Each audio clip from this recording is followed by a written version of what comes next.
It is always a pleasure of sorts to stand before the Lord's people. It is generally with some apprehension.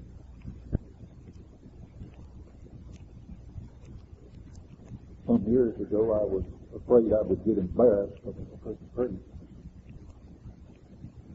And now I feel a concern that the Lord's people may not be fed. Whether I am blessed to speak to others is really important. But it does carry a major concern as to whether or not those who made the effort to assemble together would go away with something. So I hope the Lord will bless. I want to read 3 verses of Scripture in the Gospel according to Matthew, chapter 10.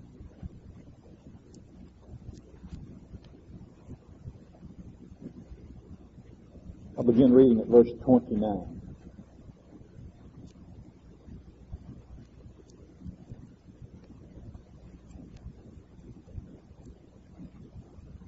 Are not 2 sparrows sold for a farthing, and one of them shall not fall on the ground without your Father? But the very hairs of your head are all numbered.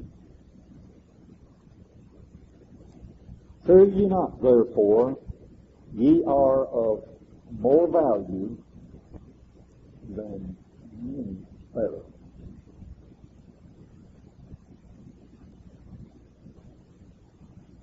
You would think that even a natural mind could find comfort in those words. But it's impossible.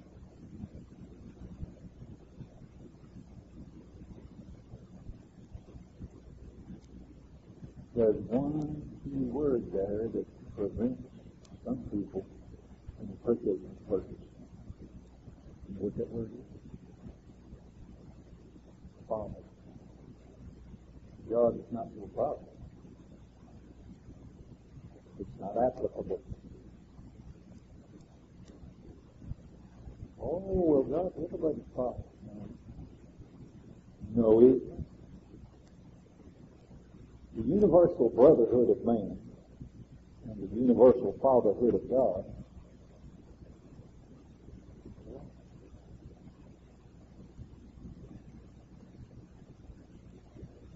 I don't recall whether he quoted it or not. I think he quoted something similar. If God were your Father, you would love him. Obviously, whoever the Lord was talking to didn't have God like that. But if the Lord would bless for a few moments, I would like to speak specifically, or at least generally, on that subject of the sparrows.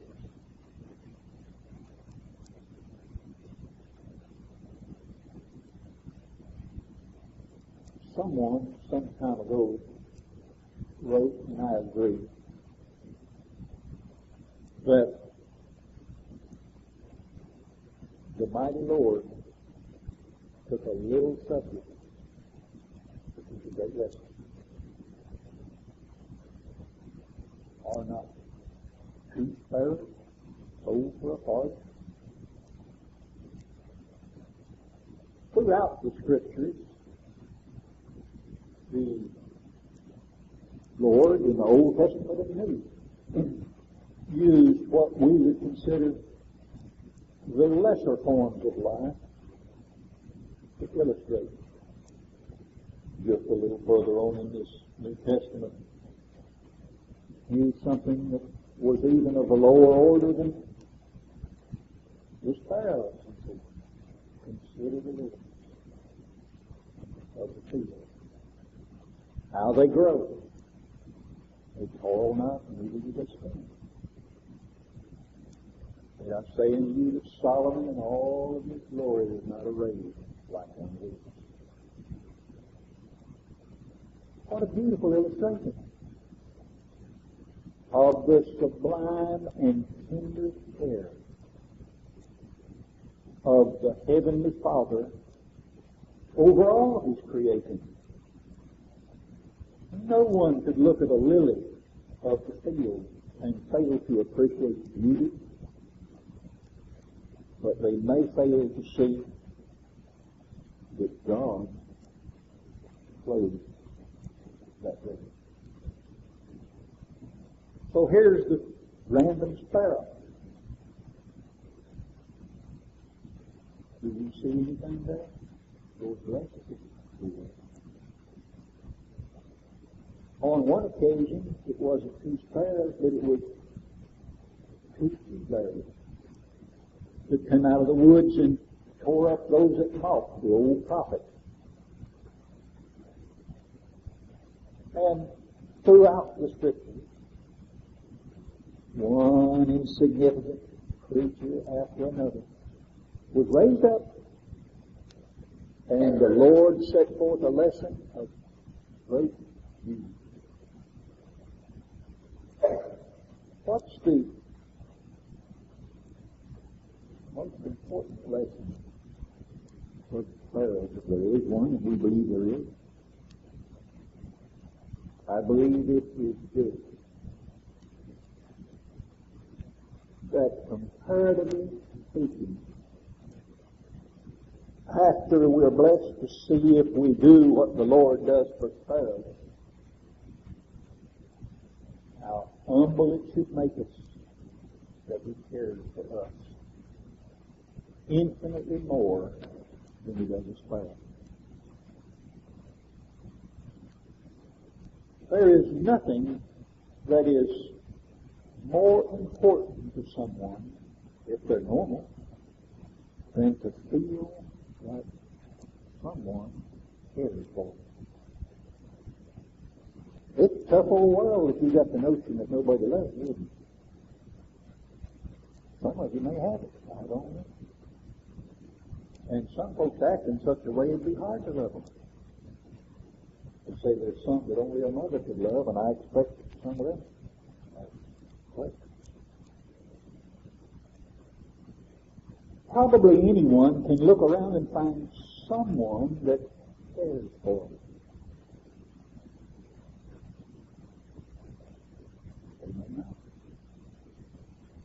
But if they're blessed with a hope of life in Jesus Christ,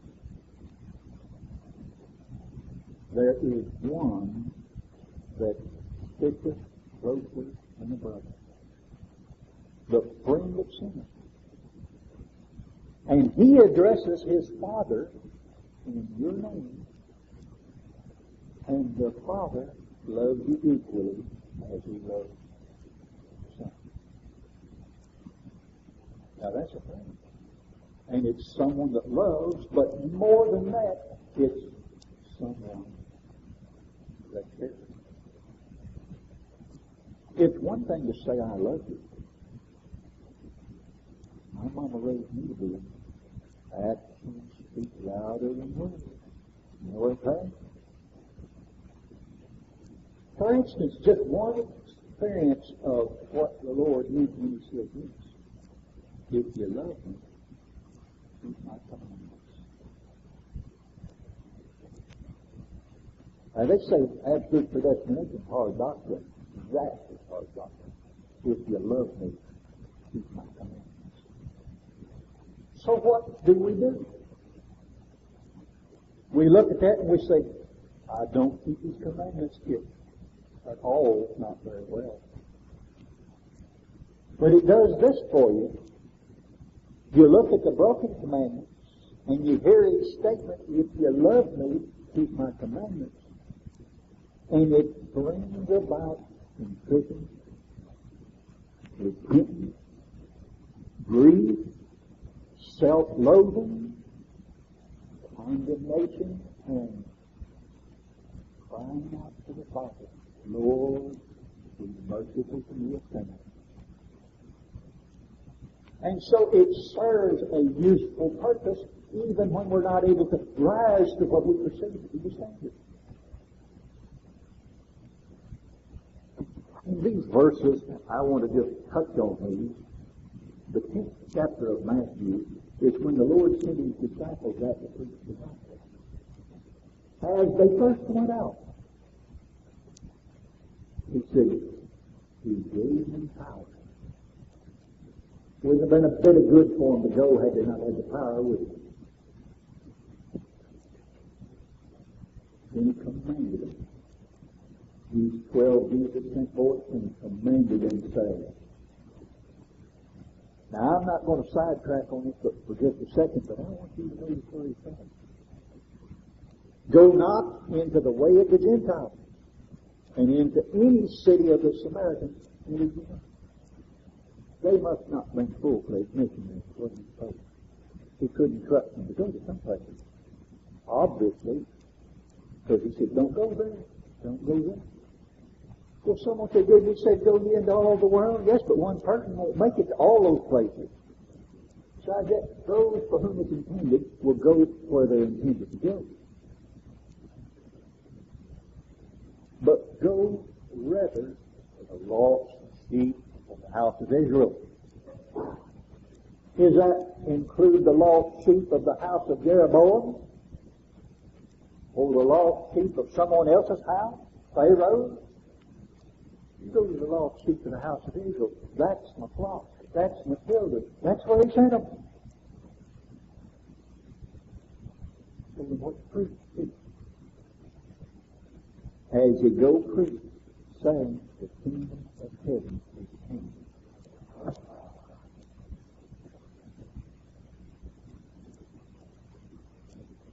I would suppose anyone that bothered to read these verses, that felt a burden to call to preach, could bypass seminary or Bible school, because they say, I'm going there to learn how to preach. Jesus already told them what to preach right here. They don't need to go up there to get their sermon, do they? The kingdom of heaven is at hand. Told them what to avoid, too. Listen to this.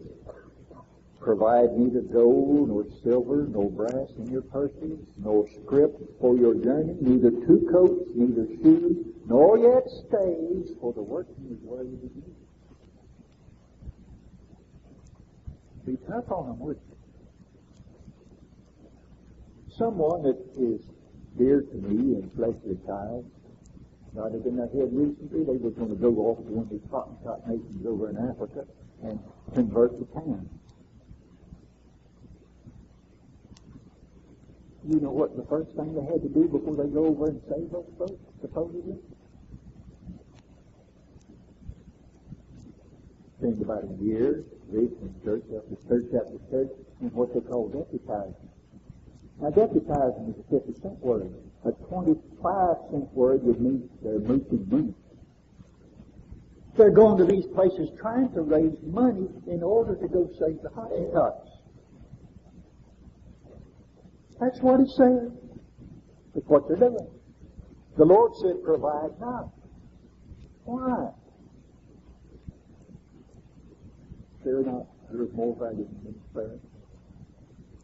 See, all of this apprehension and care and alarm and guardedness and so forth, raising dollars here and $2 there and so forth, is not necessary.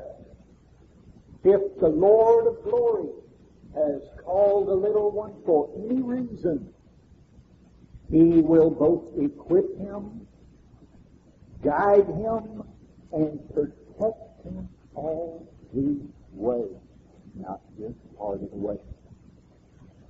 God's children not wind up toys. He put them out and says, now I've wound you up, got started. It's up to you now to finish up winding. Soon be wound down, wouldn't you?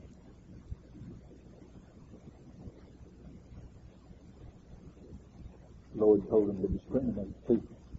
And into whatsoever city or town you shall enter, inquire who it is worthy, and there abide till you go in.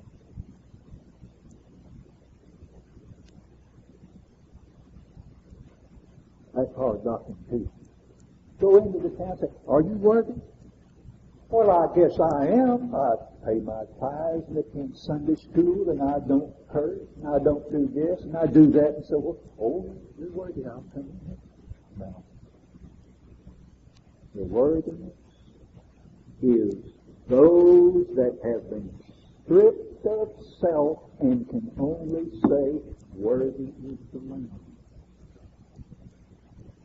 We'll pass on there.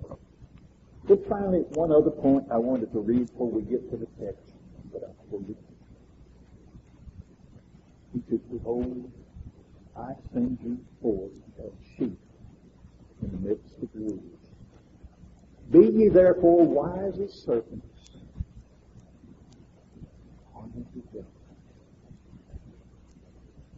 Now these were sent people. They were sent into the midst of wolves. Would any thinking mama and daddy send their child out into a den of wolves?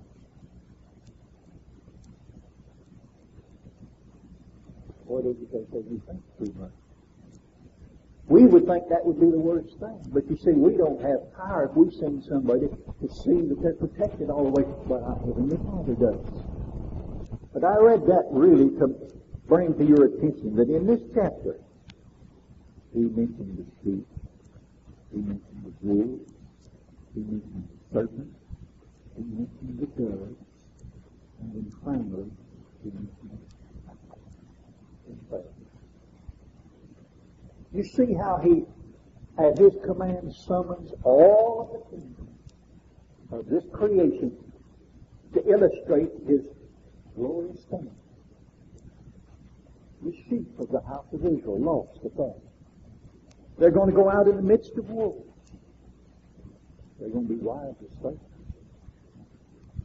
They're going to be quiet as a king. So at least two of the bird kingdom was described here.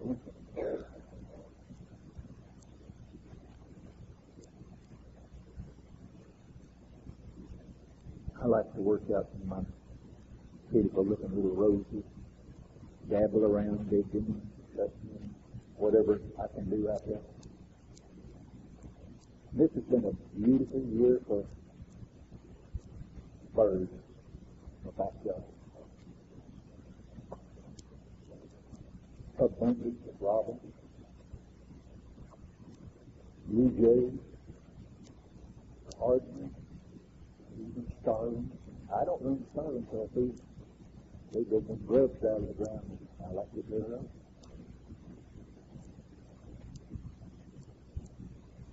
And for several weeks this year, out a little bit with prairie doves.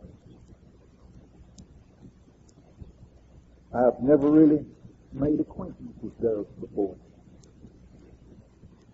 There was a pair of doves that you could walk out there and walk right up to, and they just walk around your feet, not even bother to fly off. Just stir all around out there and just keep yourself. Always run around there in pairs. I believe they love one another. And the way birds love one another. And there was some things there to behold of the handiwork of God. Wise as serpents and harmless as doves. And I observed more than anything else, they were unique in appearance. Not beautiful, just brown, unique, the way they moved about. But then when you look aside from those, look at all the sparrows out there. I think that little creature's worth it. Don't much bother them.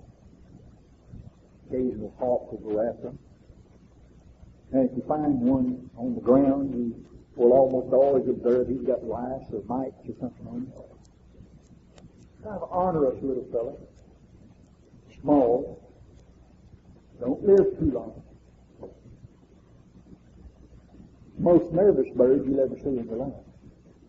Jumping about, scratching itself, kicking, hop here, hop there, flying back down there. Just don't seem to have any pattern about it. But there they are. And they're there by the wise design of Almighty God. Sparrow's only mentioned 4 times in the Bible. But it's sufficient. One time, I believe, 102nd Psalm,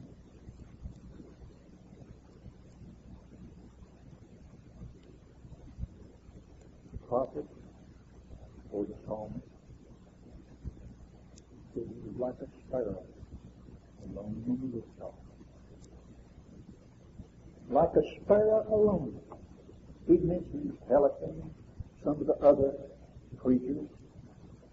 Now he says, I'm a sparrow alone. Now I would suppose a lonely sparrow would be a lonely thing.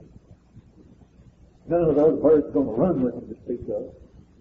And there it is, all alone. And subject to being killed or injured or harmed at any moment. All alone. Now that's one side of how David saw the little sparrow creature. But don't you know there was another side?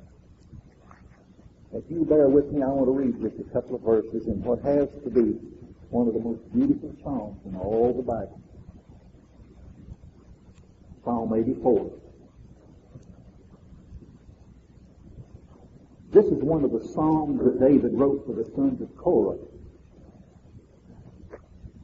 It says, how amiable are thy tabernacles, O Lord of hosts! My soul longeth, yea, even fainteth for the courts of the Lord. My heart and my flesh crieth out for the living God. Here was a man that had a longing for companionship with his Lord and his God. And he said, yea, the sparrow hath found a house. The sparrow hath found a house, and the swallow a nest for herself, where she may lay her young, even thine altars, O Lord of hosts, my King and my God. And the psalm grows richer each passing verse. There he sees the little sparrow that he described himself as in one song, and sees that in God's tabernacle, even the sparrow can come home and build her little house there.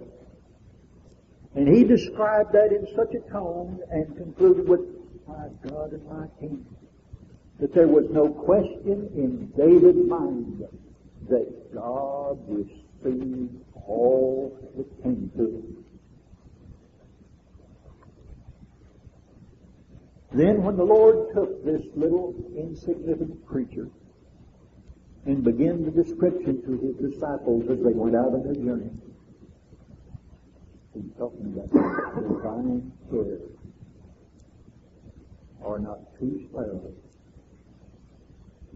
sold for a farthing,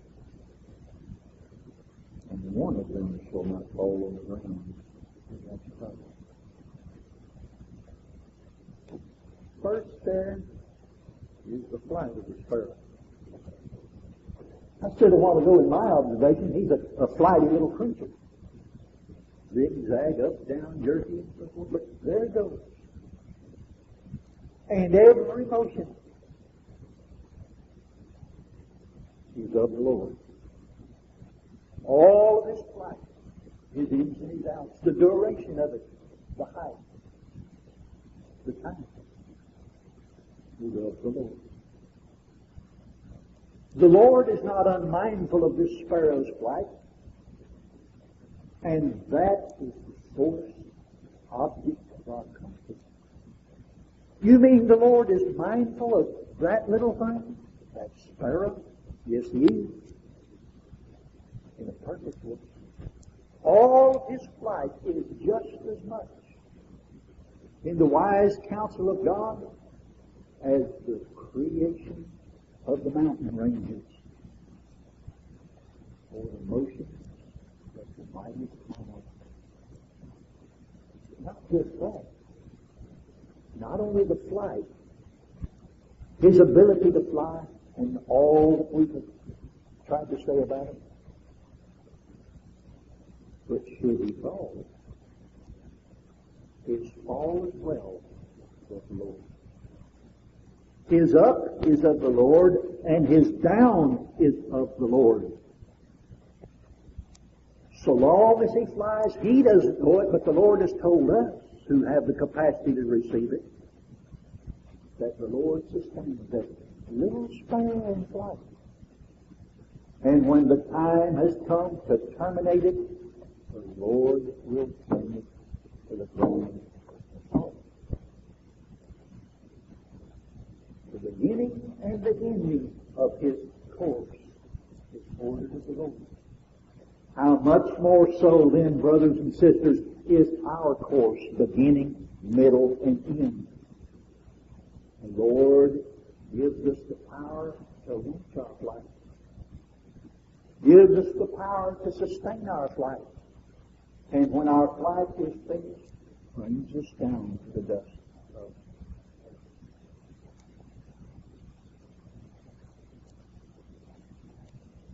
Not over again with the sparrow, however. In this illustration are not two sparrows sold for a bargain. Even the dead sparrow that come to the ground had a value to it. Oh, what a mean value it was. Half a cent for two sparrows. That's not much value. Now, in the book of Luke, less than that. Well, you see, you can get 5 at the price of 4 in Luke. 5 sparrows were sold for 2 farthings. You might say it's 20% off if you bought the bunch. But the object of that is that the Lord even governed the sale. Put the price on it before it had ever become a commodity. And if the Lord is the same yesterday, today, and forever, He changes not, and the sons of Jacob are not consumed, then God fixed the price of sparrows in eternity. The price was there, and the price could not be altered, and even though man might have believed that they were negotiating a price when they bartered over a couple of little sparrows. The man said, well, if you buy 4, I'll give you 1. And he thinks that he's changed the very purpose and plan of God. No, he only fulfilled it. Even your detours are ordained and purpose. But bear that in mind. The rise and flight and the fall of the sparrow and his Christ is ordered in the Lord's wise counsel. One of them shall not fall on the ground without your Father. How many people misread either by ignorance or on purpose that text and say without the Father's seed? No, it reads, shall not fall on the ground without your Father. It takes as much power to launch it to the ground as it does to launch it to the air. One is just as certain as the other, and it cannot come down without God. Now, in between these 2 verses on the sparrows is another assertion by our Lord to reinforce this in case someone couldn't handle what was being said. You think sparrows are insignificant. The very hairs of your head are all numbered. Pull one out, Brother Frank. You got the exact amount you're supposed to have. Pull a couple more out, and you've still got the exact amount. The very hairs of your head are all numbered. Now, some fool will probably pull one out and say, I wonder what the number of that one is. I don't believe that is the intention of our Lord. It is to affirm His total and complete care and love over those that are His. Not even a hair can be lost on the heads of His children. If you think it's difficult to believe a sparrow cannot fall, what about the hairs, is what He's saying. And then back to the text. Fear ye not, therefore, ye are of more value.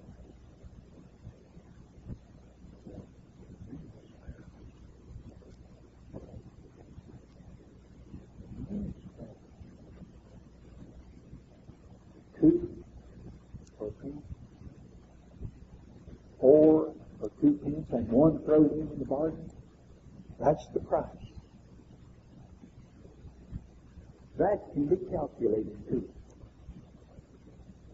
We know the exact price, and it has a limit to it.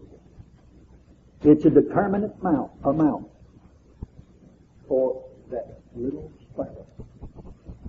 I hope, I'll move from this thought, but I hope if we're blessed to so long in life as we see sparrows, they'll remind us of this message. Just as much as the rainbow and the cloud remind us of the message of God's covenant. And that everything else the Lord used in that connection will set forth vividly in our understanding the intention the Lord had in bringing into our souls the glowing apprehension of His tender watch care over those that are His. Fear ye not, therefore. You're more valuable than many sparrows. Well, then what is the value of those that he refers to? I've often quoted this text, and it's just as good this time as it was the first time I ever read it.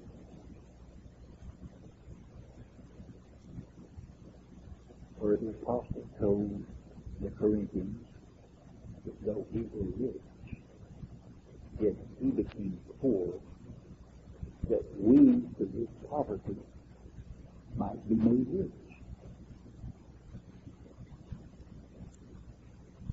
That does not set an exact price on the expense, however, does it? Peter says, for as much as you know you were not redeemed by corruptible things, such as gold and silver and precious stones and so forth, but by the precious blood, so forth. How precious was it? In the grand text, abused though it is, true yet. John 3:16, for God so loved the world that He gave His only begotten Son, that whosoever believeth shall not perish, but have everlasting life. How much is that? It was His love that was so. The word there, so, is the extent of the cost. God so. How He loved and how much He loved.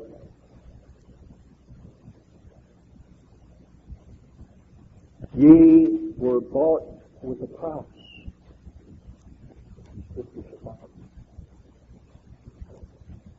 God saw the travail of His Son's soul and His